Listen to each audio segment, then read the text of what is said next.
Our next session will be titled America's Changing Palate, Implications and Possibilities. During this session, we'll be hearing from Chris DuBois, Senior Vice President, Protein Practice at IRI. For IRI, DuBois leads a portfolio of larger protein-centered clients and leads IRI's engagement with the Food Marketing Institute and other industry associations. Joining Chris is Kim Kirchherr, President of K2 Outcomes. As a dietitian, Kim's global experience includes strategic program development and implementation, nutrition counseling, and developing and delivering presentations for thought leaders and lay audiences, including consumers. Before we get started with Chris and Kim, I have a quick poll question for you. What food trends from 2020 do you think may last into the future? Cooking more at home, eating in restaurants less frequently, buying your groceries online, which I'm a big fan of, exploring new cuisines and preparation methods, or another trend, which we want you to tell us about in the chat. All right, looks like we have a critical mass of responses here. So let's take a look at the result. There is a runaway winner, and that's my favorite thing, which is purchasing groceries online. 3/4 of our audience think that that is the trend that's here to stay, followed by cooking more at home, which I am kind of tired of doing at this point. So if you have another answer that wasn't on the screen, please tell us in the chat. With that, I will welcome Chris to the virtual stage to get started. And following Chris, we'll be hearing from Kim. Take it away, Chris. Hi, good afternoon or good morning, everyone. It's a pleasure to be here, and thank you very much for the introduction, Hannah. I know I enjoyed Timothy's presentation right before this, and it sets the table for how we're going to be coming out of COVID. He set up the discussion on vaccines and messaging and other bits, but how we come out of COVID is probably one of the biggest questions I get one way or another every day, every week. And so we're going to be I'll share some of the big themes that I see coming out, and Kim will talk a lot more about how you engage with those consumers going forward. So if we go back to 2019, before all this hit, the world moved very slowly. If you look at the consumer packaged goods industry, the meat industry was right along the same path, growing 1 or 2% a year. Not much was happening. But last year was one of the biggest science experiments that we've seen in modern times. What happens when you put an entire population back into their homes? People aren't going into the office. What happens when you work from home? What changes? When you force people to cook? I've spent probably the last 20 years in and out of different industry association meetings, trying to brainstorm new ideas about how do we get people to cook at home? How do we create more family meals? Well, apparently the opportunity was a pandemic, because that was the one thing that really changed it. But we saw people cook differently, but we also saw supply chains challenged and massive problems throughout society. But what came out of that was something that was fascinating.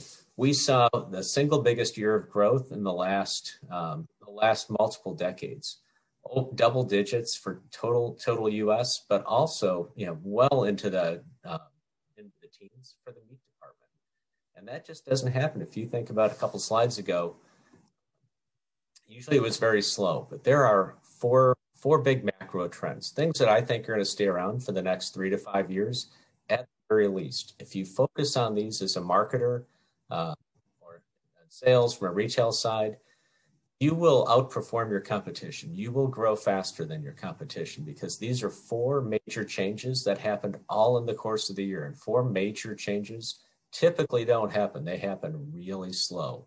But last year, these things crystallized, and they're going to be powerful moving forward. The first one I wanted to share was the cooking behavior changes that we saw. And one of the big pieces that we saw was cooking. Everybody cooked more, but some people really changed their behavior in ways that are going to be long lasting. I'll take you through some of that. We identified 2 different segments. One is the cooking enthusiast, and the other ones are confident cooks. Both there in red and blue on the chart. What's fascinating is that 30% of the population, their change in meat purchases on the retail side drove 97% of the incremental growth of the meat department. So when you think about well into, almost $18 billion of incremental meat growth, this small group of people drove almost all of that. So this becomes a very important part of trying to think through what changed last year. Now, let me give you a little bit of background about exactly what changed. When you look at, for the most part, when you look at what's the group of confident cooks, most people in the U.S. overall, back and forth,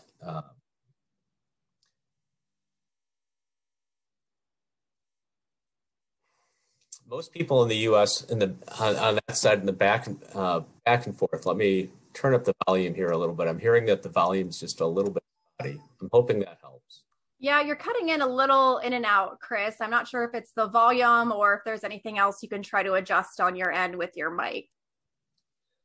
I will do that in just a little bit. Is this making a difference? Just let me know, Hannah, if that helps at all. You seem good for now. It's a little inconsistent, but keep going and we'll let you know if we can't understand you.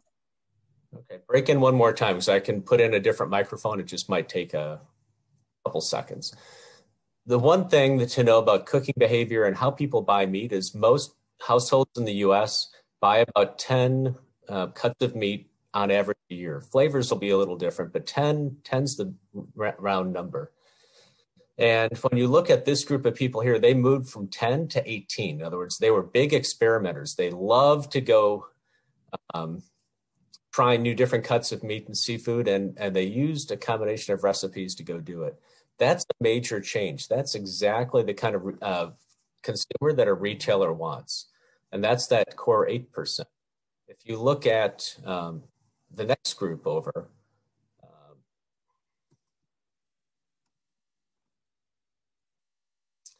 if you look at the cooking enthusiasts, they were about moving to 14 different cuts. But what's powerful all the way through is that they drove big increases in meat and seafood.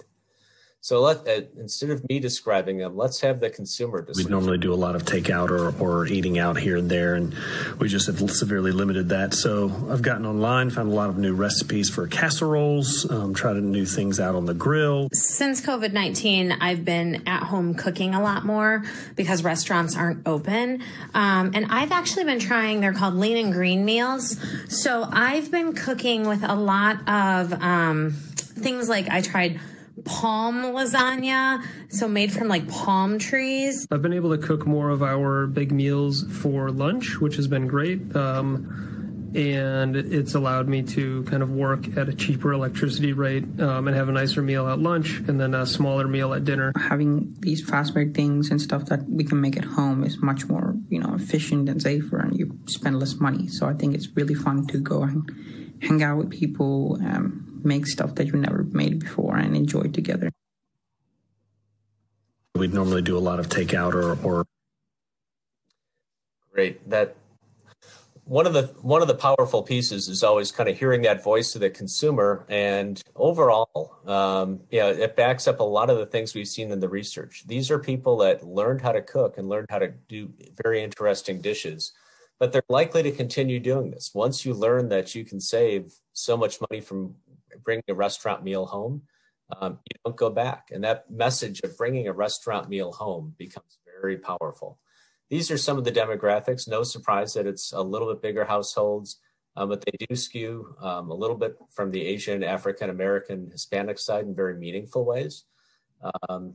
And they are extremely confident in what goes on. So this is a population, if you think about it, 30%. That will be a big part of cooking going forward. And that's a strong base for retailers to grow their business with, as well as meat packers and processors. The second big trend we saw, and this happened all the way across the store, not just in the meat case, was people bought much higher, more higher priced products. And how we look at higher priced products is a combination of looking at the average within a category. So within a category, there's what we call a price per volume. And what we saw was a skewing all the way across into the super premium and premium side. what's fascinating is this was not a rich person thing. It's not just, a few more rich people buying a few more things. If you look at low income, middle income, and high income individuals, that growth was across the board. So in some cases, it may be about trying to put a brand on the table instead of private label. It may be about trying to put a better product in because they're staying at home more. But the growth in premium was something that was big. And we saw it in the last recession as well, a little bit. But this last year was much more pronounced than back in 2008 and 2009. But the fascinating part is it's not about low household income. In fact, when you look through the lens and try to look at a different segmentation, we have a few of these in our that we use from a total U.S. view. If you look at some of the different segments, you can find that they not only do they buy more premium meats and specialty food items, but in many cases, the premium wines, specialty coffee items, and these are what we would classify as younger, just starting out households, and maybe a little bit more of a blue collar background from vocational. But no matter which lens you use to look at it, you can find the drive towards premium. And even from a SNAP perspective, people use food stamps. The participants are fairly large across the U.S., but even this becomes approachable. So when you think of confident cooks, it can spread all the way across the spectrum.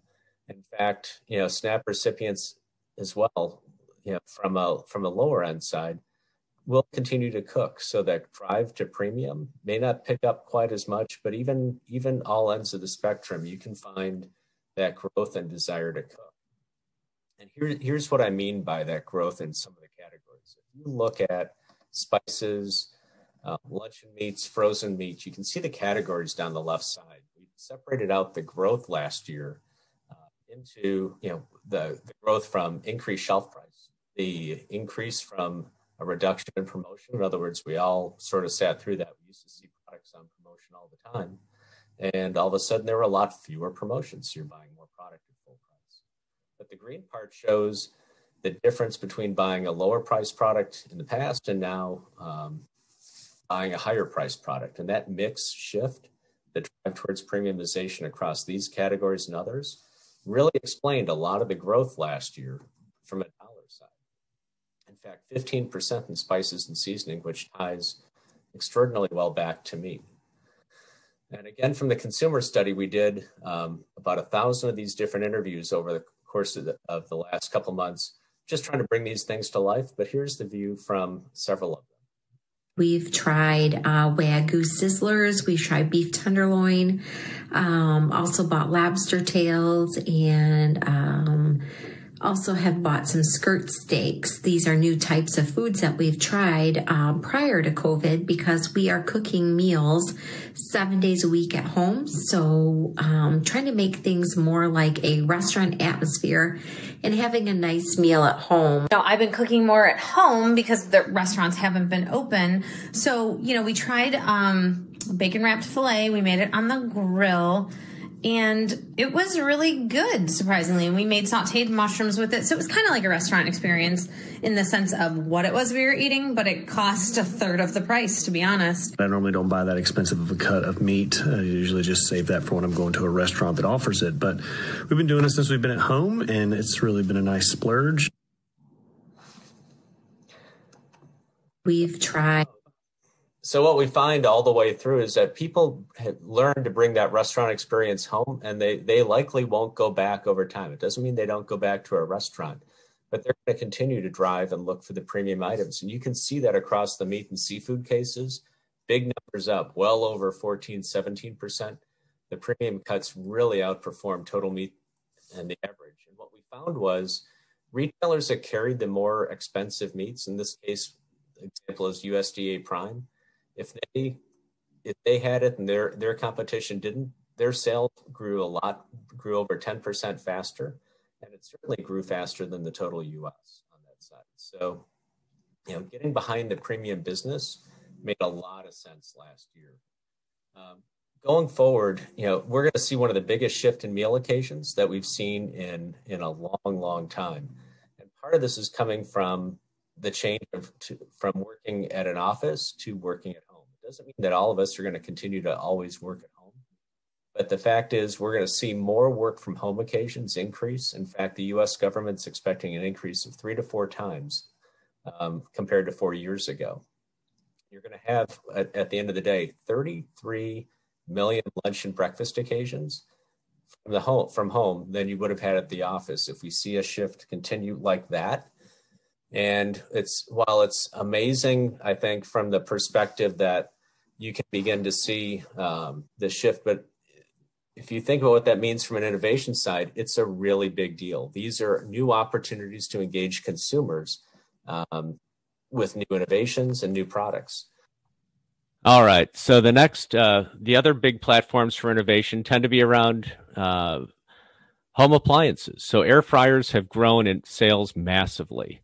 And if you think about the changes here that have also hit, it drives changes in food behavior. Chicken wings and Brussels sprouts have been huge favorites in air fryers, and that's a big reason why that has grown. Shoppable recipes continue to be one of the biggest drivers from an advertising side. If I had to think about where's the best place to go get a direct lift coming out of this, is shoppable recipes. So it's the idea of taking a recipe that goes right into an e-commerce basket. What we found is that this not only grows sales much faster than traditional advertising, but it's a great way to get your word out and to help drive sales in a very, very direct way. The fourth big trend we see is buying out of the store. E-commerce has been one of the biggest growth drivers. We've seen massive changes, 100 to 200% growth very consistently across a lot of the big names. What we've seen now is it's reached a critical mass where it's as large as you'd expect to see, and this is where it begins to accelerate. So the adoption here, it is so large. In this case, shelf-stable coffee creamer, frozen meat, shelf-stable meat, all have very high numbers of omni-channel share, whether it's delivery or pickup or picking up at the store. But they've reached that critical mass that says they are going to continue to grow at extremely fast paces. One of the big keys as you look forward to growth, the likely timeline of vaccination mobility. If you look at Google and Apple, they share your individual cell phone and they aggregate location and they aggregate it out and share it in a big group. And that data set can be broken down by state, by city, by market, by county, and even down to very tight areas. And what we found is that mobility data can be used to forecast the growth. And right now we're seeing still very good growth on the retail side. But that is probably the big number to go forward with. Going forward into 2021, and how do we see things playing out? One is, focus on the confident cooks and the cooking enthusiasts. This is a big opportunity to drive your sales and to continue to grow. The premium cuts and the premiumization across categories is a very big deal. That's a trend that's been in place, and we see it broad-based and adopted across all income groups. It's going to continue to grow. And finally, e-commerce and social media are going to continue to be the major platforms. That's where I would put a lot of my marketing dollars. And then finally, innovation around new platforms and needs and new occasions is going to be probably one of the big changes that we'll see. And I think the products when we look in 2022, what succeeded from 21 will be the products that focused on those target segments. So I hope these provide some ideas for areas to grow in, and Kim will take us through some of the changing behaviors from a Palate side. Thank you all so much for joining us today. We're going to talk a little bit, if you heard what the Farm Babe said yesterday, and you think about what Tim said this morning about the narrative, and then partner that up with what you just heard from Chris, we're going to be talking about rethinking and reframing our story. And when you think about everything that people are curious about, they often don't know the details right now. So when we consider all of that, we really need to start talking about where their interests are, the knowledge gaps that they have, and partnering that up with the expertise that we all have as we sit here together today. So to do that, We want to start at the beginning of the story. And I mean at the very beginning of the story. So let's talk way before agriculture started. We used to have to travel as food to our food. We had to go where it was. And when agriculture was then invented, food safety, preservation techniques, you think of the role of salt and what that used to mean to us before refrigeration. It was a very different conversation with our food. And when we start to think about the origins from that far forward or that far backward, all of a sudden it's a game changer for our conversation. And now you might say that food travels to people. That has completely changed our dynamic. But again, a lot of the food stories that we had started long before. So when we're thinking about reframing and retelling our story and being proactive and talking from the farm to the table from that health lens, that's really what we're talking about from a well-being perspective. And I've got my plate here, and I want to talk to you a little bit about this from the farm and the table perspective. When you look at this, we know that this is the visual representation of the dietary guidelines and current science and nutrition as we know it today. That's fantastic. Let me also invite you to think about it from an agriculture point of view, because when we look at this and we think about balance and variety and all those wonderful things that we talk about from a health perspective, doesn't this also represent every farmer and rancher, land and sea, every choice that is grown and raised for us to enjoy? So I'm going to invite you to think about your story through the lens of some of these consumer-facing or shopper-facing tools, because that's how we've got to all start to collaborate and come together to bring our stories to life. So in the interest of starting at the beginning, as I'm showing you these lovely pictures, you're probably all like, yeah, it's hard to grow food in winter, oversimplifying for time. Flat land is awesome for crops and growing things, right? And then we look at that rocky terrain and we think, well, livestock can probably thrive on that, where crops maybe would never grow. And when you think about the fact that 2% of our population is tied to agriculture, that means 98% is not. That means starting at the beginning of the story means like way before anything that we might have been talking about right now. So when agriculture was invented and we think about what that meant, isn't food grown and raised where it makes sense to do so from a natural resource perspective? Okay, well then there's a cultural relevancy from a dish and cuisine perspective that really is an agriculture story. So you can see how this all of a sudden is streamlining and kind of telling that full picture. And plus, isn't that a fun story to tell? I want you to think about your favorite meal. I don't care if you made it, somebody else made it for you, it's from another country. What made it special? The ingredients, the flavors, that story coming to life. Well, if we trace all the way back to why that food came from where it is, we're telling a story in a very different way. We can tug at the heartstrings a little bit differently and very authentically. And my favorite funny way to talk about this is, I'm in Illinois. There are no banana farms in Illinois. It would be silly to have a banana farm here. So we think about it from that context, and all of a sudden we can tell that story very positively and proactively and tell it from the beginning. And that matters with words too. We hear about sustainable, healthy diets. That's fantastic. What do we mean? That word sustainable, social, economic, environment, we've got to start at the beginning of that story too. Like, what are we trying to convey with that? And I'm not going to read this to you in the interest of time, but knowing you'd have my slides, this is from the FAO and World Health Organization. And ultimately what it's saying is people, animals, and planet all need to be successful. We need to make sure that we're thinking about all forms of malnutrition. It needs to be culturally relevant. We're managing our natural resources, and we're doing that all in support of nutrient-rich foods that we need for our health. All of a sudden, that beginning of the story feels like, okay, got it. And it's huge, but it's not new. And this is a very robust slide. I've actually used different versions of this with different audiences, whether it's my health professional colleagues or agriculture groups like us today. And when you look across this, this was me taking from each one of these websites and thinking through what questions we're getting from the farm to the table that people are using to pick the foods that they're choosing for their nutrition. Employees, animal well-being or wellness. When you think about antibiotics, you think about food safety in general. I could go on. And if you know these websites, you know that there's a lot more there. So this is a deep breath moment for you. We've got a lot of resources to bring that story of continuous improvement to life. This is not new. These were not developed because of 2020. So how can we go back and rethink and reframe our stories and start to tell proactively, like, look at all of the things that we have been doing behind the scenes on farm and in nutrition. Science continues to evolve. How do we tell that story and say, you know what, we got you. We've been thinking about this for a very long time, and here's what we can share with you.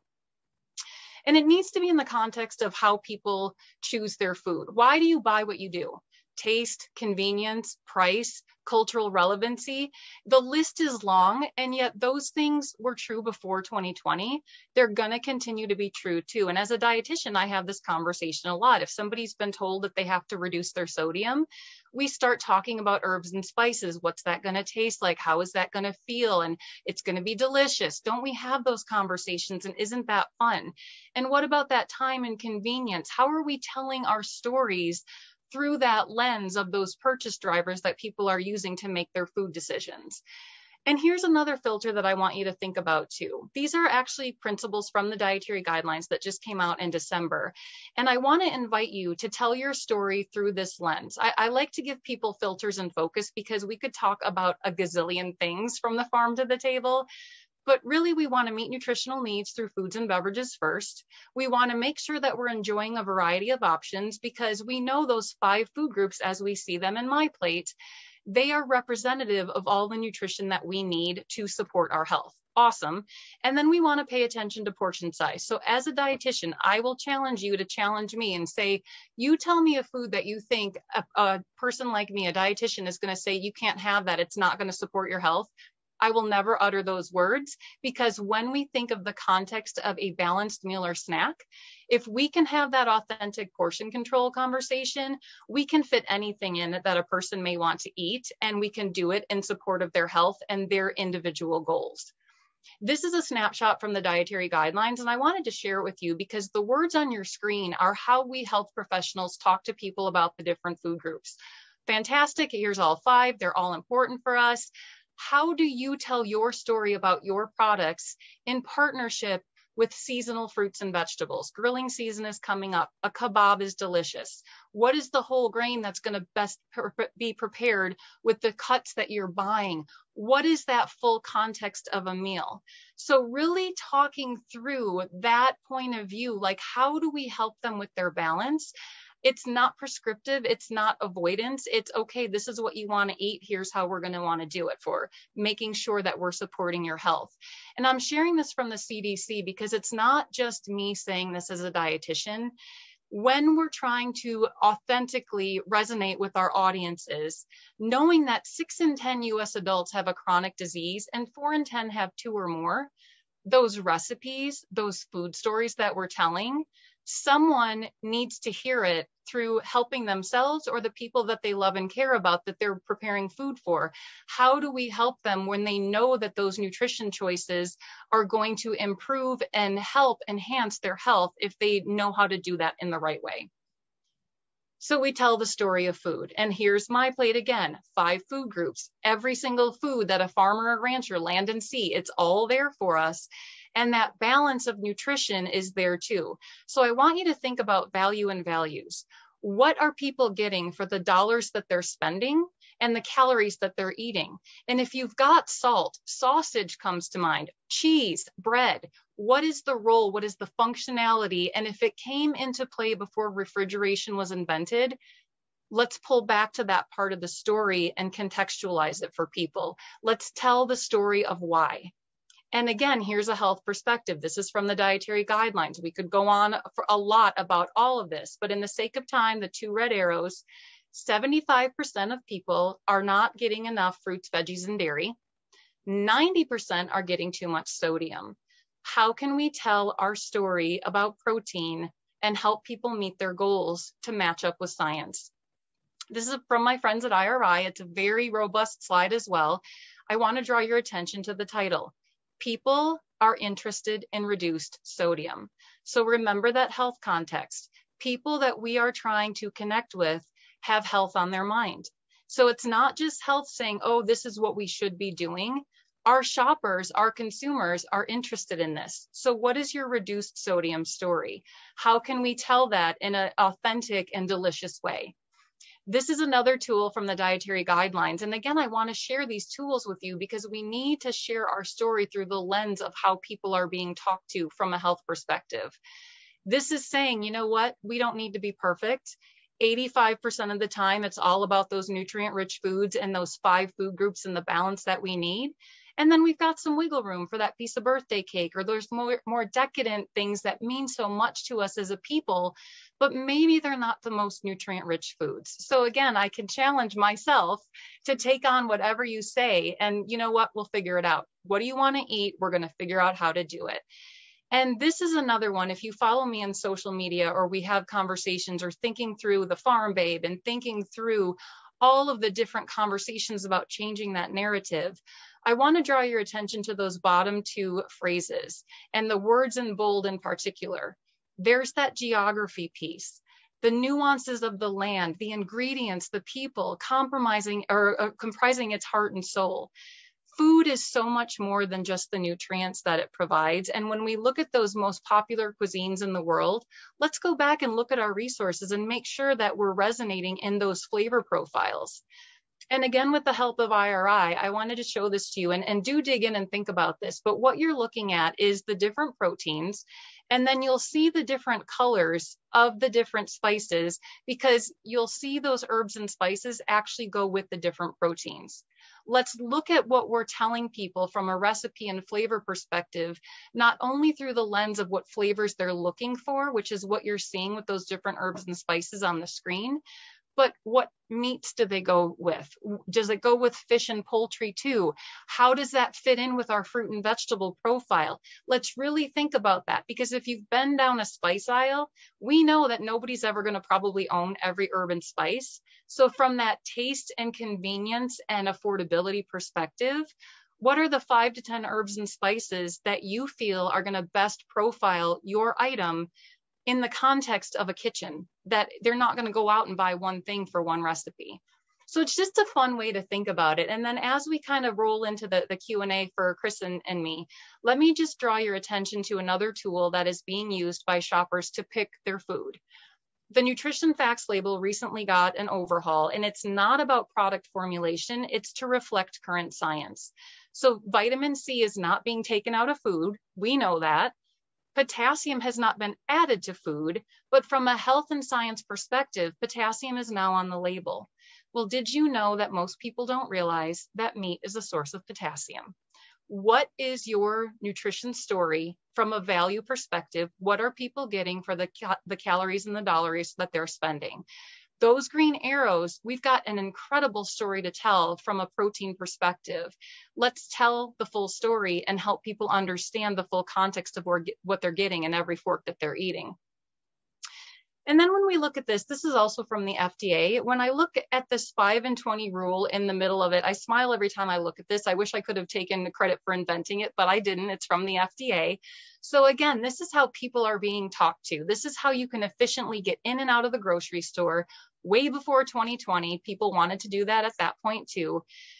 5% or less of the DV is low, 20% or more is high.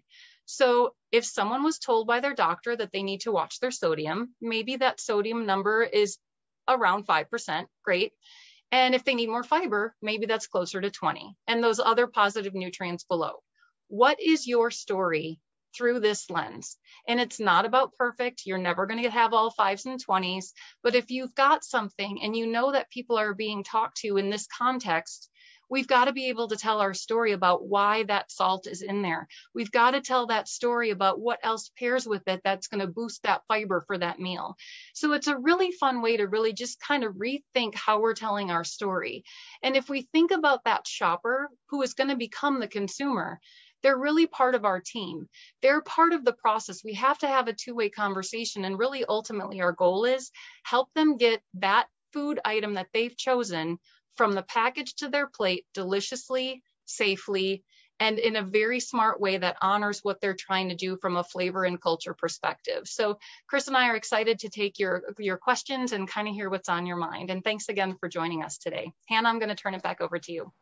Thank you so much, Kim and Chris. Chris, if you can put your video back on and rejoin us on the virtual stage, we will dive into the Q&A. The first question here is for Chris. So with everything you shared in mind, what do you forecast for the restaurant industry? We do have restaurant and retail folks joining us here at the virtual summit. And of course, a lot of our attendees are part of the supply chain for animal protein for restaurants. So what's in your crystal ball for the restaurants into the future? I think if you go back to 2019, one of the biggest, where we were, at least from a food service to retail mix, was, call it 54 to 46. 54% of the US dollars went to food service, 46% to retail. Last year it flipped. So in other words, that ratio flipped completely. I think in the next 2 years, we'll see it 50-50, and I would expect it to kind of hold pretty close to that over the next 2 to 3 years. So to me, that's a big change from a food service side, but it's a big recovery. And I think we're all kind of cheering for a big recovery at the end of the day here for food service side. The economy doesn't work without it. And actually, a lot of my clients who are food producers don't work without it. So I think it'll just take a while to get back to where we were if we do at some point. Fingers crossed. Like I said, I'm tired of cooking at home. So love me some restaurants. This will be an explosion in the next 3 months. Yep. Kim, you gave us some great suggestions and examples of things we should be doing as far as communications. Do you have any examples of companies or brands that you feel are doing a great job that we should all emulate? I think there are moments of brilliance from a lot of different places. And I think that's a wonderful question to ask. I also think don't be afraid to look inside of your own story and tell your own story authentically to what is true for you.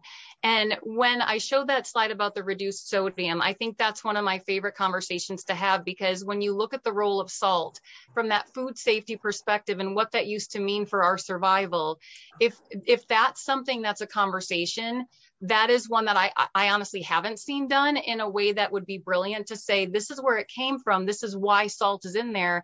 This is what it meant from a legacy type of story. And here's what it means in the context of a modern healthy diet today. So I would love to see somebody that I can next year say, hey, you know what, that question that you asked me, here's who's been doing it amazing.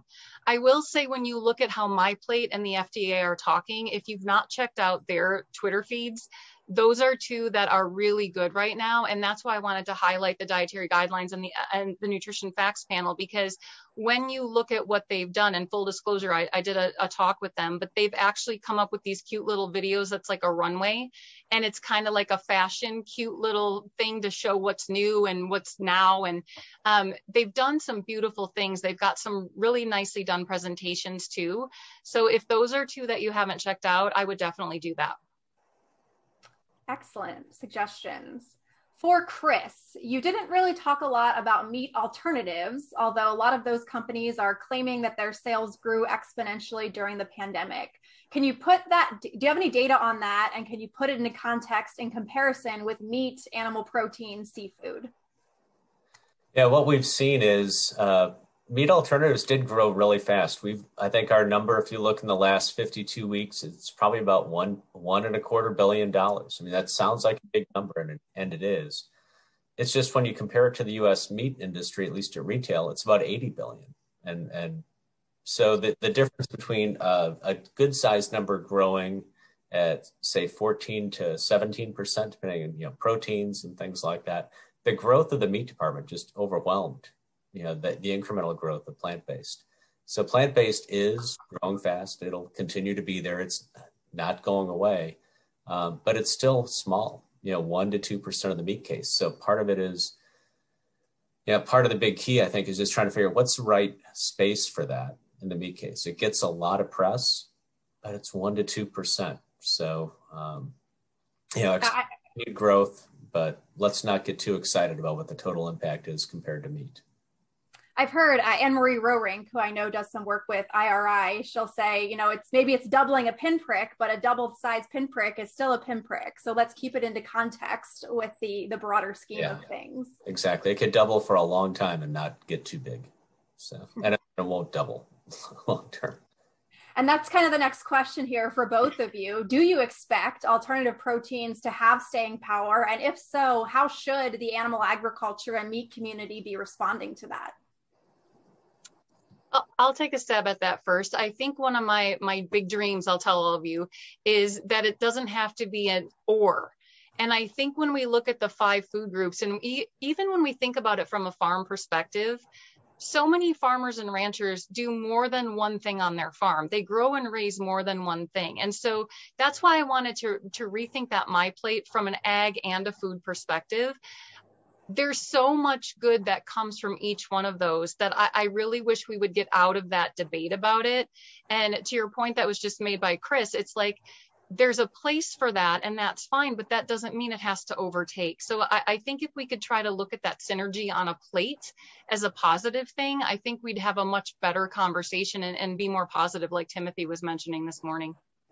Well, and not to steal anybody's thunder, but make sure you stick around for our next session about repositioning animal agriculture, animal protein on the plate, because we're really going to dive into this exact subject. Chris, I'll let you take a stab on the future of meat alternatives question and what could we be doing about it? I think the biggest thing is honestly just telling the meat story. I mean, meat has so many different positive aspects, and I think frankly it gets overlooked at times, just because there's so many different voices from the meat industry trying to tell that story, but in different ways. Whereas the plant-based meat alternative piece hits very hard on a perceived health halo, and they get some credit for that, regardless of whether it's true or not. I'm not going to go through into the in-depths of ingredients and that kind of stuff. But at the end of the day, there are a tremendous amount of positives from meat producers and ranchers and farmers, et cetera, and retailers. And to tell that story in a very positive way, outlining some of the things Kim talked about, would help change the industry. I guess the other side is plant-based alternatives are not going away. We've had them for a lot of years, and we'll continue to see that growth. Gen Z will continue to drive that growth, but we have the opportunity to determine a little bit how high that trajectory is for plant-based meat or for meat alternatives. And at the end of the day, understanding what that impact is and how to position meat in a very positive light that gets the most out of the meat case. We control our own destiny if we choose to. Yep. And Hannah, if I could just layer on, that's why I wanted to pack in so much of that, especially about the nutrition facts panel. And I was on a summit conference call from the United Nations yesterday, and they were talking about anemia and particularly in kids and women. And the numbers were staggering. And when you look at the source of heme iron that the protein group provides, what an incredible story. B12, potassium, as I mentioned, we've got to do that full nutrition matrix that meat provides because people don't have that knowledge. And like Chris is saying, we just have this incredible story to tell. And I think we need to do it louder and prouder. Excellent. I think that addresses one of the questions / comments in the Q&A box about, how do we do that? And I know Kim started a great thread on that in the discussion board. So folks, make sure you head there afterwards if you want to continue. Last question at the top of the Q&A box for Chris. The 4 big trends that you mentioned, how did food insecurity play into that, or did it? Probably a lot of different ways to touch on food insecurity. Certainly there's a supply chain crunch. In fact, going back to just about this time last year, there were a lot of headline stories about, is there enough meat to put on the shelves, et cetera, et cetera. So there's one big piece of insecurity that affected pretty much every household. I know we bought some things, 10 pounds of chicken breasts, all frozen and individually wrapped. Apparently that was a good idea back in April, but I'll do you one better. I bought 40 not individually wrapped. So I then had to individually wrap them.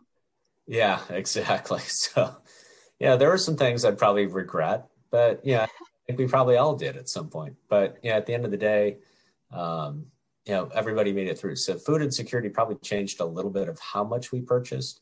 But so there was a short-term blip, but it didn't impact much beyond that. Now, food insecurity is a big deal. I do some volunteer work at a local food bank and spend a lot of time with food banks in Illinois. There are long lines, there are needy people, and that is a big deal. So unfortunately, there have been some people that are marginalized on this. And, I can say that there has been a support network in place to help. But more work continues to be done, or needs to be done to kind of address it. But from a food insecurity side, it's not because we don't have enough food. There's probably other solutions. So at the end of the day, when you look at kind of the situation here for the people who had the means one way or another, we did see cooking behaviors change. And I think that it was just an amazing change that I never would have forecasted that. We kind of thought it might happen.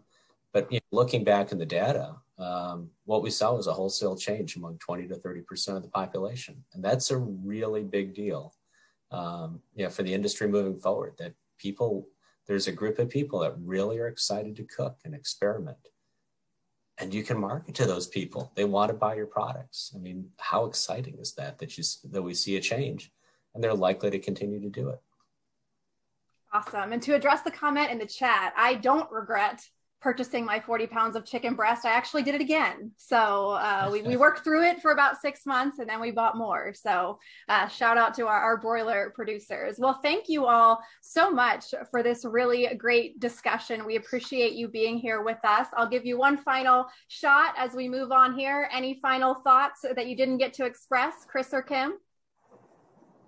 I just want to say thanks for the opportunity, and thanks to everybody who's proactively telling the story. And if I can be of help, let me know, because reframing and reshifting and rethinking how we share the information that we have, I think that's going to be a really positive way to proudly tell our story, and people are ready to hear it.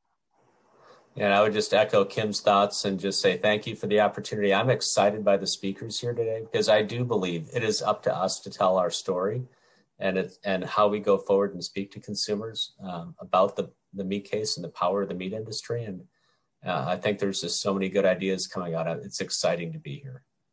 Wonderful. Well, I can't say it any better than that. So thank you so much, Chris and Kim, for joining us.